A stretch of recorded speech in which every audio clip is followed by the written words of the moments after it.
Penguin Audio presents Ghost Riders of Ordebec by Fred Vargas, read by David Rintoul. Chapter 1. A trail of tiny breadcrumbs led from the kitchen into the bedroom, as far as the spotless sheets, where the old woman lay dead, her mouth open. Commissaire Adamsberg looked down at the crumbs in silence, pacing slowly to and fro, and wondering what kind of Tom Thumb, or what ogre in this case, might have dropped them there. He was in a small, dark, ground-floor apartment, with just 3 rooms, in the 18th arrondissement, in northern Paris. The old woman was lying in the bedroom. Her husband was in the dining room. He showed neither impatience nor emotion as he waited, just looked longingly at his newspaper, folded open at the page with the crossword puzzle, which he didn't dare try to solve while the police were there. He had told them his brief life story. He and his wife had met at work in an insurance company. She was a secretary, he an accountant.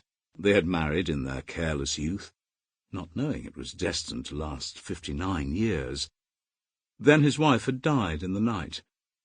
Heart attack, according to the local commissaire, who was ill in bed and had called on Adamsberg to replace him. "Just do me a favour, it won't take more than an hour. A routine morning call." One more time, Adamsberg walked the trail of crumbs. The flat was impeccably kept. The armchairs had antimacassars, the formica surfaces were gleaming, the windows were spotless, and the dishes washed. He went over to the bread bin, which contained part of a baguette, and a large half-loaf, wrapped in a clean tea-towel, and hollowed out in the middle. He returned to the husband sitting in his armchair, and pulled up another chair alongside. "No good news this morning," the old man said, lifting his eyes from the paper. "And it's so hot the ink is smudged. Still, here we're on the ground floor. It's a bit cooler. That's why I leave the shutters closed. And you have to drink plenty. That's what they tell you." "You didn't notice anything?" "She seemed all right when I went to bed. I always checked because she had heart trouble. It was only this morning that I realized she'd gone." "There are breadcrumbs in her bed?" "Yes, she liked to nibble some bread, or perhaps a biscotte, last thing before going to sleep." "I'd have thought she'd clean the crumbs up afterwards." "Oh, yes, indeed. She cleaned things from morning to night. You'd think her life depended on it. It wasn't so bad at first, but over the years it got to be an obsession. She'd even make things dirty just for the pleasure of washing them. You should have seen her. Still, poor woman, it gave her something to do." "What about this bread? She didn't sweep it up last night?" "No, because it was me that brought it to her. She was too weak to get up. She did tell me to clear the crumbs away, but I couldn't be bothered. She'd have done it in the morning. She turned the sheets every day. What for, I couldn't tell you." "So you brought her some bread, then you put the rest back in the bread bin?" "No, I threw it in the pedal bin. It was too hard, she couldn't manage it. I brought her a biscotte instead." "But the loaf isn't in the pedal bin. It's in the bread bin."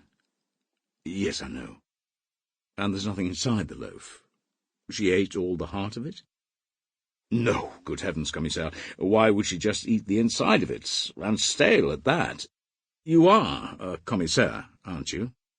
"Yes, Jean-Baptiste Adamsberg, Serious Crime Squad." "Why didn't the local police come?" "This district's commissaire's in bed. Summer flu, and his team isn't available." "Have they all got the flu?" "No, there was a disturbance last night. 2 dead, 4 injured, all because of a stolen scooter. What's the world coming to? Still, this heat, it gets to people. My name is Tuyau, monsieur. Tuyau. First name Julien. Accountant, retired. For the insurance company ALLB. "Yes, I've got a note of that." "She always nagged me about my name. Tuyau. She thought her maiden name was nicer. Koski. She was right, I suppose. I thought you must be a commissaire to ask questions about the breadcrumbs. Your colleague up here, he's not like that." "You think I'm making too much fuss about the crumbs?" "Oh, you just do whatever you want, monsieur. It's for your report. You have to have something to write." Sample complete. Ready to continue?